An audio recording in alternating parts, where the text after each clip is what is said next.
Hello everyone. तो इसमें हम लोग पढ़ेंगे पॉप्लिटियल फोसा के बारे में। देखें, जो पॉप्लिटियल फोसा होता है वो बिल्कुल होमोलॉगस होता है क्यूबोटल फोसा के। ठीक, जैसे कि हम लोग के हाथ में होता है क्यूबोटल फोसा यहाँ पे। ठीक, वैसे हम लोग के घुटने के पीछे होता है पॉप्लिटियल फोसा। बस जो हम लोग का क्यूबोटल फोसा होता है वो बॉडी के एंटीरियर साइड में होता है, लेकिन जो पॉप्लिटियल फोसा होता है ये बॉडी के पोस्टीरियर साइड में होता है। ये अंतर होता है। ठीक, एंटीरियर साइड मतलब बॉडी के आगे होता है क्यूबोटल फोसा, और जो पॉप्लिटियल फोसा है वो पीछे साइड होता है, पोस्टीरियर साइड। ठीक, अच्छा, अब देखें इसके कुछ फीचर्स के बारे में बात करते हैं। तो ये एक diamond shape hollow on back of knee joint. ठीक, ये एक डायमंड शेप का हॉलो मतलब एक डायमंड शेप का खाली स्ट्रक्चर होता है जो कि बैक ऑफ नी जॉइंट पे होता है। आप इसको फील भी कर सकते हैं, अपने नी को फ्लेक्स करें, मतलब अपने घुटने को ऐसे करें, अपने पैर को ऐसे पीछे ले जाएं, तो यहाँ पे आप छुएंगे तो आपको एक फोसा टाइप का फील होगा। तो एक डायमंड शेप हॉलो होता है on the back of knee joint, knee joint के बिल्कुल पीछे होता है। ठीक, प्रोवाइड अच्छा prominent when knee is flexed, वो मैंने अभी बता दिया कि जब हम लोग नी को फ्लेक्स करते हैं, पीछे की ओर मोड़ते हैं, तब हमें ये ज्यादा फील होता है, बेटर फील होता है। ठीक, अच्छा, इसका काम क्या होता है? It provide passage for main vessels and nerves from thigh to leg. देखिए, जो मेन वेसल्स होती हैं जब वो थाई से लेग में जाती हैं तो वो पॉप्लिटियल फोसा से होके ही जाती हैं। ठीक, जैसे मैंने आपको इससे पहले वाली वीडियो में बताया था कि फीमोरल ट्रायंगल से एक कैनाल ले जाती है इनको पॉप्लिटियल फोसा तक, और पॉप्लिटियल फोसा से इनको लेग में जाना है उन्हीं वेसल्स को, तो एक काइंड ऑफ बस स्टॉप होता है ये पॉप्लिटियल फोसा उन वेसल्स के लिए। ठीक, अच्छा, अब एक चीज़ और समझ लें कि पॉप्लिटियल फोसा अगर आपने अच्छे से पढ़ा है तो आपको नी जॉइंट बहुत बेटर समझ में आएगा। उसकी उसकी जो बाउंड्रीज होंगी नी जॉइंट की, वो आपको पहले से याद हो जाएंगी। ठीक, क्यों? क्योंकि यार देखो, बिल्कुल उसके पीछे होता है नी जॉइंट के। नी जॉइंट अगर आगे है तो उसके जस्ट पीछे क्या होता है? पॉप्लिटियल फोसा होता है। ठीक, तो इसलिए इसको अच्छे से पढ़ें। और जो इसकी आर्टरीज वगैरह की ब्रांचेज हैं वो एनास्टोमोस करती हैं अराउंड नी जॉइंट, वो भी एक बहुत इंपॉर्टेंट क्वेश्चन है। तो अगर पॉप्लिटियल फोसा अच्छे से समझ में आता है अच्छे से, तो नी जॉइंट और भी अच्छा समझ में आएगा। ठीक, खैर अब बात करते हैं बाउंड्रीज की। तो देखें, सुपेरोमीडियली, पहले मैं बोल देता हूँ फिर अभी डायग्राम दिखाऊंगा। सुपीरोमीडियली सेमी टेंडनोसस और सेमी मेम्ब्रेनोसस दो मसल्स होती हैं, ये सुपीरोमीडियली फॉर्म करती हैं इसकी बाउंड्री को। सुपेरोलेटरली बाइसेप फीमोरिस, ऐसे बिल्कुल ऐसे समझ लें कि ये मान लें बॉडी की मीडियल साइड है, और ये ऐसे समझ लें ये मान लें बॉडी की मीडियल साइड है, और ये मान लें बॉडी की लेटरल साइड है। तो सुपेरोमीडियल बाउंड्री का मतलब है ये वाली बाउंड्री, सुपीरोमीडियल, सुपीरियर है, ऊपर है और मीडियल है, और ये हो गई सुपीरोलेटरल बाउंड्री। ठीक, ये हो गई इन्फेरोमीडियल बाउंड्री, और ये हो गई इन्फेरोलेटरल बाउंड्री, और ये मिल के बनाते हैं क्या? एक डायमंड शेप का फोसा। वही क्या होता है? Popliteal fossa. तो सुपीरोमीडियल हम लोगों ने पढ़ी अभी सेमी मेम्ब्रेनोसस प्लस सेमी टेंडनोसस। ठीक, अब आते हैं सुपेरोलेटरली। तो सुपेरोलेटरली यहाँ पे कौन सी मसल होती है? Bicep femoris, bicep femoris. ठीक, अब आते हैं इन्फेरोमीडियली। तो देखें, इन्फेरोमीडियली मीडियल हेड ऑफ गैस्ट्रोनिमस, एक मसल होती है गैस्ट्रोनीमियस, सॉरी। इसके दो हेड होते हैं, जो मीडियल हेड होता है वो फॉर्म करता है इसकी इन्फेरोमीडियल बाउंड्री, और जो लेटरल हेड होता है ये फॉर्म करता है इसकी इन्फेरोलेटरल बाउंड्री। लेकिन इन्फेरोलेटरल बाउंड्री में एक और मसल सप्लीमेंट करती है, मतलब सपोर्ट करती है, उसे बोलते हैं प्लांटेरिस। छोटी सी मसल होती है प्लांटेरिस। ठीक, हमें बाउंड्री याद हो गई। Superomedially is formed by semimembranosus plus semitendinosus, superolaterally is formed by bicep femoris, और नीचे की याद करना बहुत आसान है, inferomedially medial head of gastrocnemius, और inferolaterally lateral head of gastrocnemius, और सप्लीमेंटेड बाय प्लांटेरिस। ठीक, तो ये वही लिखा हुआ है, inferomedially medial head of gastrocnemius, inferolaterally lateral head of gastrocnemius plus plantaris. ठीक, ये हो गई इसकी बाउंड्रीज। अच्छा, अब आते हैं इसके फ्लोर पे। देखें इसका फ्लोर तीन चीजें फॉर्म करती हैं। एक तो popliteal surface of femur bone, जो आपने अच्छे से पढ़ी होगी, तो उसका नीचे वाला सरफेस जो होता है वहीं पे एक पार्ट होता है, उसे बोलते हैं पॉप्लिटियल सरफेस। बहुत बहुत स्मूथ पार्ट होता है, अगर आपने मतलब पढ़ी होगी क्लास में अच्छे से। तो फ्लोर इसका फॉर्म करता है popliteal surface of femur, capsule of knee joint, और popliteal fascia covering popliteus muscle, popliteal fascia covering popliteus muscle.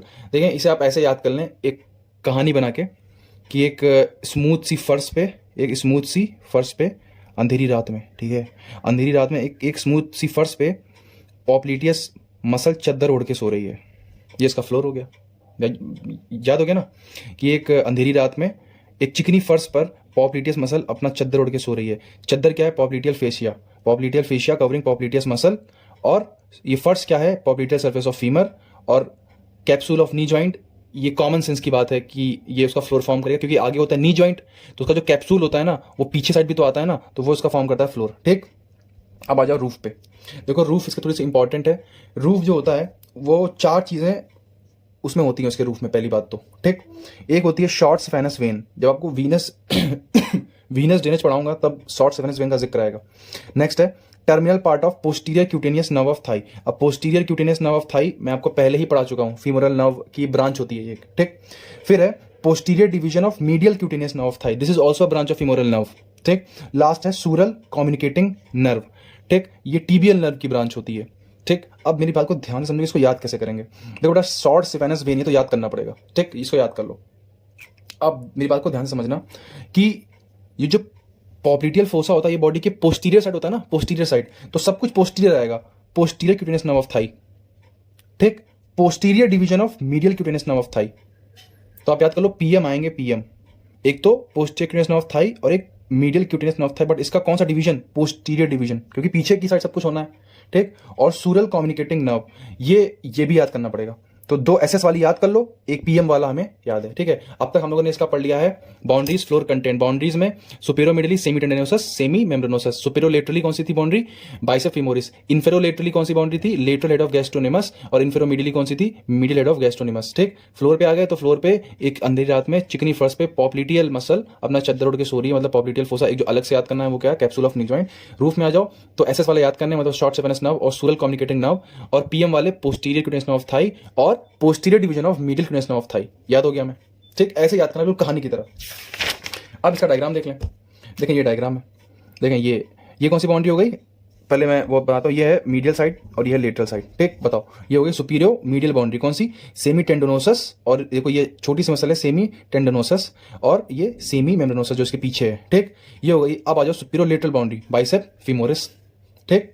अब आ जाओ इन्फेरो मीडियल बाउंड्री, ये कौन फॉर्म करता है, medial head of gastrocnemius. Inferolateral lateral head of gastrocnemius supplied by, supplemented by plantaris, ठीक, plantaris, ये याद हो गया हमें, इसकी बाउंड्री याद हो गई। अब हम आते हैं से कंटेंट पे। कंटेंट बहुत आसान है, पॉप्लिटियल फोसा है तो पॉप्लिटियल आर्टरी का कंटेंट होगी। Popliteal artery is continuation of femoral artery, मैंने पहले बताया था पिछले वाली वीडियोस में। पॉप्लिटियल वेन इसका कंटेंट होगी, ठीक। सेकेंड है टीबियल नर्व। अब टीबियल नर्व और कॉमन पेरोनियल नर्व मैंने इसीलिए आपको शार्टिक नर्व पढ़ाई थी, ठीक। शार्टिक नर्व अभी कॉलेज में नहीं पढ़ाई गई होगी आपके, लेकिन मैंने इसलिए पढ़ाई थी ताकि ये आपको याद कि मैं जब आपको पॉप्लिटियल फोसा पढ़ाऊँ तो उसको आप रटें ना, उसको समझ जाएं। टीबियल नर्व और कॉमन पेरोनियल नर्व, देखो ये दोनों ब्रांचें होती हैं शार्टिक नर्व की, दोनों ब्रांचें होती हैं शार्टिक नर्व की। मतलब शार्टिक नर्व के दो पार्ट होते हैं, एक कॉमन पेरोनियल पार्ट और एक टीबियल पार्ट, और फिर ये आगे कंटिन्यू कर जाती है कॉमन पेरोनियल नर्व और टीबियल नर्व में। So they are basically branches of sciatic nerve, ठीक। इसके अलावा पॉप्लिटियल लिम्फ नोड होंगे, ठीक। इसके अलावा पॉप्लिटियल पैड ऑफ फैट होगा, मतलब फैट जो डिपॉजिट होगा ना इस पूरे फोसा में उसे हम लोग बोलेंगे पॉप्लिटियल, क्योंकि पॉप्लिटियल फोसा में है पॉप्लिटियल पैड ऑफ फैट। तो popliteal artery, popliteal when, popliteal lymph node, popliteal pad of fat और शार्टिक नर्व की दोनों कॉन्टिन्यूएशन, कॉमन पेरोनियल नर्व और टीबियल नर्व, ठीक। अब ये जो दो मैंने हरे से लिखा है ना, ये रूफ ही होती हैं, रूफ, जो रूफ होता है ना उसको पायर्स करके ये उसका कंटेंट बन जाती हैं। कौन कौन सी, posterior cutaneous nerve of thigh और शॉर्ट सिफेनस नर्व, ठीक। अच्छा मैं एक चीज आपको बताना भूल गया, अच्छा मुझे याद आ गया, ये देखें ये जो पॉप्लिटियल फोसा है ना इसकी जो रूफ होती है, मैंने आपको चार चीजें याद करवाई थी, चार चीजें, दो पीएम से और दो एसएस से। तो इसमें ये ध्यान रखें कि इसकी रूफ को पायर्स बस तीन चीजें करती हैं, कौन कौन सी, posterior cutaneous nerve of thigh, sural communicating nerve और स्मॉल सिफेनस नर्व। जो medial cutaneous nerve of thigh है जो उसका पोस्टीरियर डिवीजन था वो इसकी रूफ को पायर्स नहीं करता, उसकी रूफ को पायर्स नहीं करता। रूफ को पायर्स करने का मतलब है कि रूफ को फाड़ के कंटेंट बन जाना, तो ये इसकी रूफ को पास नहीं करता, बस रूफ से पास होता है, ठीक, ठीक। तो जो मीडियल साइड है वो पायर्स नहीं करेगा, बाकी तीनों चीजें पायर्स करेंगी, ठीक। ये ध्यान रखना कि posterior division of medial cutaneous nerve of Thai does not pierce popliteal fossa, ठीक। खैर कंटेंट हमें याद हो गए। अब ये डायग्राम वही, ये पॉप्लिटियल आर्टरी है, ये पॉप्लिटियल वेन है, ये है टीबियल नर्व और ये है कॉमन पेरोनियल नर्व। देखो जो कॉमन पेरोनियल नर्व वो बिल्कुल फॉलो कर रही है बाइसेप फीमोरिस मसल को, तो ये ध्यान रख लेना कि बीसी साथ में चलेंगे, बीसी, ठीक। जो बाइसेप फीमोरिस है उसके साथ हमेशा कॉमन पेरोनियल नर्व बिल्कुल ऐसे साथ में चिपकी भी चलेगी, ठीक। अच्छा अब एक चीज पे आते हैं, ध्यान से देखें, छुपानी पड़ती है अपनी गलतियां। ये देखें ये डायग्राम, ये कई बार हमसे पूछते हैं पॉप्लिटियल आर्टरी, पॉप्लिटियल वेन और टीबियल नर्व जो होती है फोसा में उनका रिलेशन बताओ। तो उनके रिलेशन हमें तीन पार्ट में बताने होते हैं, अपर पार्ट, मिडिल पार्ट और lateral part. Sorry lateral part में लिख दिया गलती से, लोअर पार्ट है ये, this is lower part not lateral part. ठीक, देखो देखो होता क्या है अपर पार्ट में, देखो अगर हम लेटरल से मीडियल आएंगे तो ये मान लो लेटरल साइड है और ये मान लो मीडियल साइड है, तो देखो पॉप्लिटियल आर्टरी सबसे लेटरल होती है और टीबियल नर्व सबसे मीडियल होती है और बीच में होती है पॉप्लिटियल वेन, ये देखो AVN। ठीक, जब मिडिल पार्ट में आओगे तो तीनों एक दूसरे के ऊपर आ जाएंगे ऐसे। ठीक, ऐसे तीनों एक दूसरे के ऊपर आ जाएंगी। सबसे ऊपर कौन होता है, यहां पे सुपीरियर टू डीप जाएंगे, सबसे ऊपर कौन होता है नर्व, टीबियल नर्व, ये देखो सबसे ऊपर है। उसके नीचे कौन होता है पॉप्लिटियल वेन और सबसे नीचे कौन होता है पॉप्लिटियल आर्टरी। और जब तुम लोअर पार्ट में आओगे तो बिल्कुल उल्टा हो जाता है, जो सबसे मीडियल था वो सबसे लेटरल आ गया, जो सबसे लेटरल था सबसे मीडियल आ गया, और लेकिन जो बीच का था वो तो बीच में रहेगा। ठीक, तुम ऐसे याद कर लो AVN नवा नवा, AVN अपर पार्ट में लेटरल से मीडियल, मिडिल पार्ट में सुपीरियर टू डीप आएंगे, ये ध्यान रखना, यहां पे लेटरल टू मिडियल नहीं होता कुछ, सुपीरियर टू डीप आएंगे, और लोअर पार्ट में लेटरल टू मिडियल वही नवा, तो AVN नवा नवा। ये हो गया relation of popliteal artery, popliteal when and tibial nerve in popliteal fossa. ठीक, अब देखो, अब ये चीज आसान है जो मैं आपको पढ़ाऊंगा, हो सकता है ये आपको क्लास में ना पढ़ाएं, लेकिन जो एनाटोमी अराउंड नी जॉइंट है उसमें बहुत इंपॉर्टेंट है ये दोनों चीजें। ठीक, तो इसीलिए मैं पढ़ा रहा हूं, ताकि क्योंकि आसान भी है इसलिए पढ़ा रहा हूं, टफ होता तो नहीं पढ़ाता, आसान है इसलिए पढ़ा रहा हूं। देखो जेनिकुलर वर्ड का मतलब, पहले कुछ वर्ड्स का मतलब समझ लो, वर्ड्स का मतलब अगर समझ जाओगे तो चीजें आसान हो जाएंगी। जेनिकुलर वर्ड का मतलब होता है नी जॉइंट से रिलेटेड, पहली चीज। फेरोनियल वर्ड का मतलब होता है फिबुला से रिलेटेड, पेरोनियल वर्ड का मतलब फिबुला से रिलेटेड, जेनिकुलर वर्ड का मतलब नी जॉइंट से रिलेटेड, खत्म। अब देखो ये फीमोरल आर्टरी हमारी आई, जैसे ये पॉप्लिटियल फोसा में एंटर हुई, इसका नाम रख दिया गया, आज तुम्हारा नाम क्या है पॉप्लिटियल आर्टरी। ठीक, अब इसकी ब्रांचें देखो, लेटरल, देखो ये बॉडी की लेटरल साइड है, ये बॉडी की मीडियल साइड है। लेटरल सुपीरियर ऊपर दे रही है, जेनिकुलर आर्टरी नी जॉइंट कहीं यहां होगा, क्योंकि नी जॉइंट होता है फीमर और टीबिया के बीच में, तो कहीं यहां होगा नी जॉइंट, तो नी जॉइंट के ऊपर है इसलिए सुपीरियर। लेटरल है इसे लेटरल सुपीरियर जेनिकुलर आर्टरी। तो बताओ इस साइड क्या होगा, मीडियल सुपीरियर जेनिकुलर आर्टरी, खत्म। एक बिल्कुल नी जॉइंट के पीछे दे रही है तो उसका नाम होगा मिडिल जेनिकुलर आर्टरी, मतलब in the middle of knee joint. और नीचे आ जाओ, ये होगा लेटरल, क्योंकि लेटरल है, इंफीरियर क्योंकि नी जॉइंट के नीचे है, लेटरल इंफीरियर जेनिकुलर आर्टरी, और ये हो जाएगी medial inferior genicular artery. Popliteal artery की ये हो गई ब्रांचेस। अब पॉप्लिटियल आर्टरी जो होती है वो लास्ट में दो आर्टरीज में कट जाती है डिवाइड, एंटीरियर टीबियल आर्टरी और पोस्टीरियर टीबियल आर्टरी। तो ये देखो, अच्छा ये डायग्राम बॉडी के पोस्टीरियर व्यू से बनाया है, ये भी देखना, ये जो डायग्राम है पीछे से अगर देखेंगे पॉप्लिटियल फोसा को तब दिखेगा। ठीक, ये डायग्राम एंटीरियर साइड के नहीं है। तो फिर देखो, ये देखो एक आर्टरी आगे की ओर जा रही है, ये एक्चुअली में क्या हो रही है, ये आर्टरी ऐसे जा रही है, ये मान लो टीबिया है, ये मान लो फिबुला है, तो ये आर्टरी ऐसे जा रही है, आगे की ओर जा रही है, इसीलिए इसका नाम है एंटीरियर टीबियल आर्टरी। और जो पीछे की ओर ही रह गई वो है पोस्टीरियर टीबियल आर्टरी। और पोस्टीरियर टीबियल आर्टरी से एक ब्रांच फिबुला की ओर जा रही है, फिबुला की ओर, तो उसका नाम क्या होगा फेरोनियल आर्टरी, क्योंकि peroneal word is related to fibula, खत्म। तो कितना आसान था, popliteal artery lateral superior genicular, middle superior genicular, middle genicular, lateral inferior genicular, middle inferior genicular, फिर एंटीरियर टीबियल, पोस्टीरियर वाले से पेरोनियल आर्टरी, खत्म। अब ब्रांचेस ऑफ टीबियल नर्व, जो टीबियल नर्व ब्रांचेस देती है पॉप्लिटियल फोसा में, वो भी याद कर लो। देखो इसको याद करोगे तुम, SGPP, लीवर में एक एंजाइम होता है ना SGPT, तो बस वहां का टी हटा के पी कर दो, SGPP प्लस वही बवाल का मतलब अभी हम लोग समझ जाएंगे। अब देखो S का मतलब होता है सोलियस मसल को करती है सप्लाई टीबियल नर्व, कहां पे पॉप्लिटियल फोसा, बहुत इंपॉर्टेंट नर्व है ये। जी का मतलब गैस्ट्रोनीमियस के दोनों हेड को, लेटरल हेड को भी और मीडियल हेड को भी, both head, lateral plus medial. ठीक, P का मतलब पॉप्लिटियस और नेक्स्ट P का मतलब प्लांटेरिस। ठीक है, तो SGPP सोलियस, गैस्ट्रोनीमियस, पॉप्लिटियस और प्लांटेरिस, इन मसल्स को सप्लाई करती है इन पॉप्लिटियल फोसा, कौन, टीबियल नर्व। ठीक, इसके अलावा वही भवाल का मतलब क्या है, देखो हर नर्व क्यूटेनियस ब्रांचें देती है, वेस्कुलर ब्रांचें देती है, क्योंकि ये नर्व का नेचर होता है, नर्व सप्लाई करती है स्किन को, तो उसकी कुछ ना कुछ क्यूटेनियस ब्रांचें जरूर होंगी। वेस्कुलर ब्रांचेस नर्व जो होती है आर्टरीज, वेन्स, इनको भी सप्लाई करती है। ठीक है, वरना आर्टरीज वेन्स को अगर नर्व सप्लाई नहीं करेगी तो आर्टरीज वेन पे कंट्रोल कैसे करेगा हमारा CNS। तो ये कभी भी मत सोचना कि आर्टरी की जो नर्व होती है सिर्फ मसल को सप्लाई करती है, नहीं, वो आर्टरीज और वेन्स को भी सप्लाई करती है। तो हर नर्व की कुछ वेस्कुलर ब्रांचेस भी होती हैं। ठीक, और वही भवाल का मतलब ये है, वही नी जॉइंट के ऊपर एक ब्रांच है तो सुपीरियर मीडियल जेनिकुलर नर्व, नीचे है इंफीरियर मीडियल जेनिकुलर नर्व, और एक बीच में है तो मीडियल जेनिकुलर नर्व, ये वही बवाल जो बताया था अभी। ठीक, superior medial genicular nerve, inferior medial genicular nerve और मिडिल जेनिकुलर नर्व। अच्छा, अब एक चीज जो मैं बोल रहा हूं इसको सुन लो, ठीक।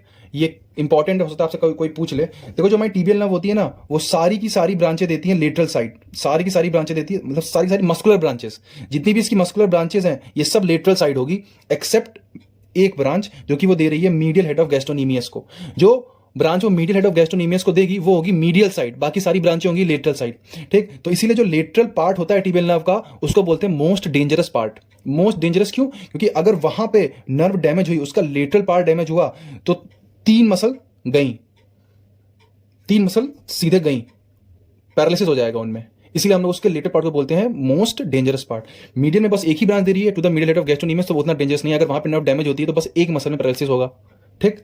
बहुत अच्छी बात, ये थी ज्ञान की बात। इसको आप लोग चाहें तो याद रखें, ना करना चाहें तो ना याद रखें। अब आते हैं सबसे इंपॉर्टेंट क्लिनिकल कोरिलेशन पे। देखो क्लिनिकल में हर वीडियो में इसलिए पढ़ाता हूं कि क्योंकि कभी क्वेश्चन ऐसे नहीं आएगा कि तुम एग्जाम में गए और क्वेश्चन आ गया describe popliteal fossa, it's content, it's boundary. कभी ऐसा नहीं होगा, ठीक। या फिर अगर तुम्हारी किस्मत बहुत अच्छी है, तुमने जीवन में बहुत ही पुण्य करे ना, तभी ऐसा होगा। वरना क्वेश्चन कैसे आते हैं? क्लिनिकल्स पे आते हैं कि एक पेशेंट था, वो ओपीडी में भर्ती हुआ, उसके पीछे उसके नी जॉइंट के पीछे एक प्रोमिनेंट स्वेलिंग है, और फिर डॉक्टर ने ऐसा ऐसा बोला, बताओ एसोसिएटेड स्ट्रक्चर क्या है, उसकी बाउंड्रीज क्या है, उसका कंटेंट क्या है। इसीलिए क्लिनिकल पढ़ना इंपॉर्टेंट होता है, ठीक। अब देखो सबसे पहला है पॉप्लिटियल पल्स। देखो क्योंकि पीछे की ओर जो पॉप्लिटियल आर्टरी, पॉप्लिटियल वेन होती है, वो क्यूटेनियस काइंड ऑफ होती है, तो हम लोग वहां पे पल्स मेजर करने के लिए यूज करते हैं पॉप्लिटियल आर्टरी, पॉप्लिटियल वेन का, ठीक। लेकिन ये मोस्ट डिफिकल्ट पल्स होती है to feel among all peripheral pulse. लेकिन जितने हम लोग पेरिफेरल पल्स फील करते हैं उनमें सबसे डिफिकल्ट होती है, इसलिए जनरली यहाँ पे फील करा जाता नहीं है, ठीक।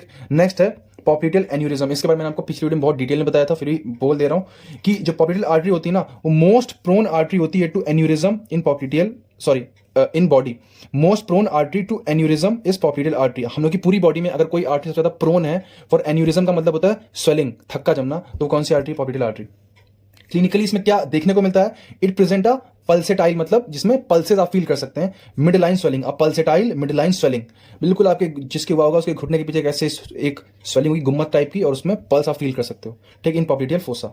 अब आते हैं बेकर सिस्ट पे। लेकिन इसे आप याद कर लें, फिलहाल याद कर लें, नी जॉइंट में इसको मैं याद करा दूंगा, मेरी गारंटी है। होता क्या है? एक सिस्टिक स्वेलिंग होती है, सिस्टिक स्वेलिंग रहती होगी। सिस्टिक का मतलब क्या होता है? बैग, एक बैग नुमा स्वेलिंग, ठीक, एक बैग में स्वेलिंग, और बैग यहाँ पे क्या है? Bursa. So cystic swelling in popliteal fossa. ये स्वेलिंग क्यों होती है? Due to inflammation of synovial bursa underneath the tendon of semi membranosus. Muscle का नाम याद रखना है। बेकर सिस्ट में आपको ध्यान रखना है बस सेमी मेम्ब्रेनोसस, बस बेकर सिस्ट बोले तो सेमी मेम्ब्रेनोसस। अब आगे क्या लिखना है?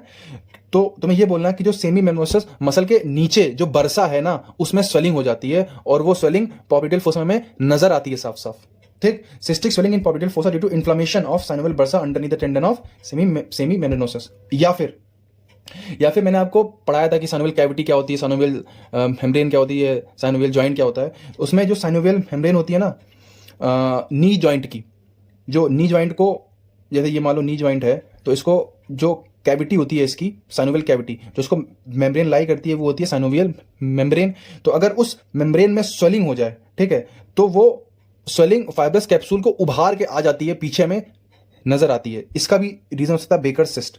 सो और protrusion of synovial membrane of cavity of knee joint through fibrous capsule of knee joint. मतलब फाइब्रस कैप्सूल मान लो ये था, और ये थी साइनोवियल मेम्ब्रेन, इसमें हो गई स्वेलिंग, तो ये ऐसे फाड़ के बिल्कुल ऐसे फाइब्रस कैप्सूल को उभार करके पीछे की ओर स्वेलिंग साफ साफ फील होती है, दिखती है। तो ये भी होता है रीजन बेकर सिस्ट का। बेकर सिस्ट का मतलब पीछे की ओर सिस्ट। रीजन 2, या तो जो बर्सा नीचे था सेमी मेम्ब्रेनोसस मसल के, उसमें स्वेलिंग आ जाए, या फिर साइनोवियल मेम्ब्रेन जो कि फाइब्रस कैप्सूल को लाइन कर रही थी, उसमें स्वेलिंग आ जाए। सो ये क्लिनिकल्स हैं किसके? इसके पॉप्लिटियल फोसा के, ठीक है। This was all about popliteal fossa. इसके नोट्स आपको वही मिल जाएंगे लिंक में, टेलीग्राम चैनल के, जो कि डिस्क्रिप्शन में की मैंने। Thank you.